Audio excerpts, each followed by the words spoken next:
Hello and welcome back to DWC, and tonight I'm covering a Corgi P-38L 5 LO Lightning, and this one is of the famous 100 Putt Putt Maru of the 475th Fighter Group, or known as Satan's Angels, at Clarkfield, Luzon Island, Philippines in February 1945. Now that is a mouthful.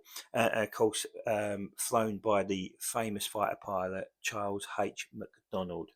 So the Corgi P-38 is a well-renowned model, has been known to have its issues. Let's get in there and have a look and feedback to you what I think. So let's do this as a bit of an unboxing. So this one here is number 322 of a run of 1,100. A little bit of detail on there, which we'll go through in a minute. What's really nice, a little bit of foam on top of the box to save the model getting damaged. And also an extra care when removing model from packaging. So what that really means is that there's some pinch points on the wings. So let's open her up.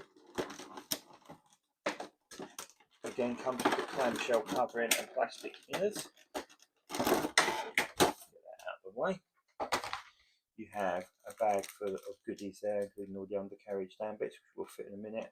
The stand comes with a cradle, very similar to the Mustang and the new P40, but it does make a very, very solid base for the P38 to go on. Now this is the tricky bit. So as you can see, there's two pinch points there. So what you really need to do is just put your thumbs down, try and release them. It's a tricky little bit of kit to do. As you can see, I'm not exactly succeeding. Should get enough angle to pull this out, which is unusual because I've never had problems like this with a Lightning before.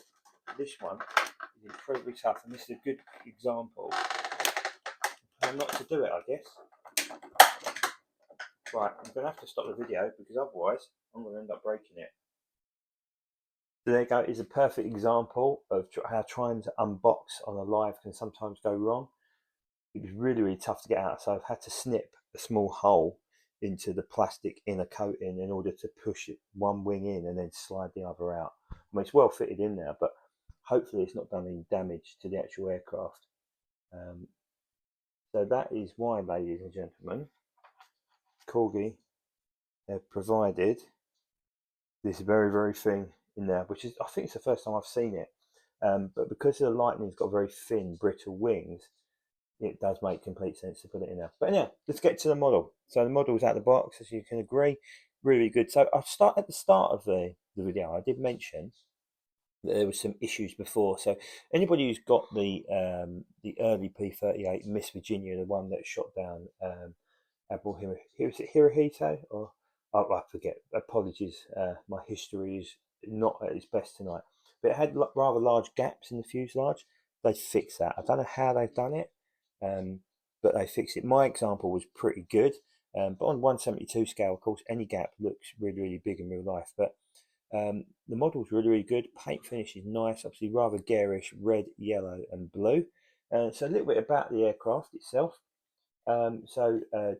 Charles H. Mac MacDonald, or Colonel Charles H. Mac MacDonald, will become the CEO of the 475th Fighter Group. And during his command, he welcomed the arrival of a rather famous civilian advisor to the unit, long-range aviator and US national hero Charles Lindbergh. And during his time in the Pacific, Lindbergh would help the 475th unlock the awesome potential of the P-38, or the fork-tailed devil, as the Japanese used to call it, using his knowledge of long-range engine management to alter the power and fuel settings of their aircraft. So really, really historic aircraft.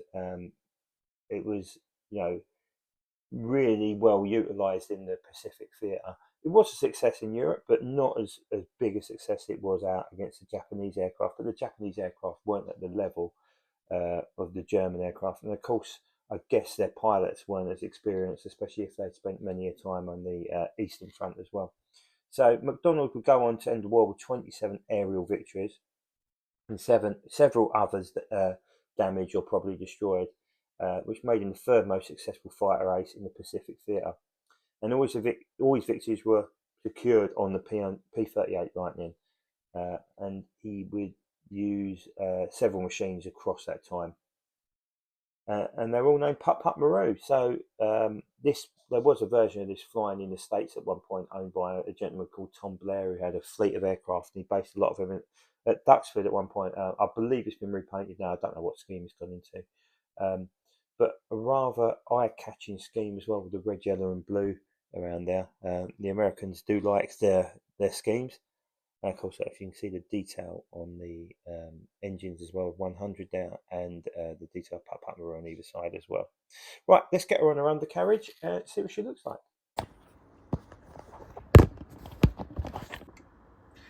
So here she is down her undercarriage. Of course, Corgi aren't the only ones who make a P-38 in diecast. Oxford make a nice wheels up version. They've been available from Atlas in both styles, so the old style Oxford one and the newer style XL tyre one. Of course, XL and Old Tyre make a version as well. Warmaster made a version of this, which was made by Solido, I believe, at the time. You've got Gemini, who made one. You've got JC Wings, who now make one. I believe it's the old Witty Wings version. So Witty Wings, Sky Guardian made some versions as well. Undercarriage was an absolute pig on that. For anybody who's got one, they would have put themselves into psychiatric treatment after trying to put it in. And of course, Herpa then bought that as well. So Herpa make a nice version. They do the Red Bull one, I think Tangerine, and Skidoo, the one which I believe I've taken pictures of before. But again, the undercarriage is an absolute disaster on it. It's a real pain in the backside in order to make it stick. So Corgi have done a great job. The undercarriage on this isn't the easiest to do, especially the doors. The actual undercarriage itself is pretty solid, especially the nose wheel. It's a 1.1. Just got to be very careful getting the undercarriage out of the nose, because you've got that area there and you don't want to obviously take that off.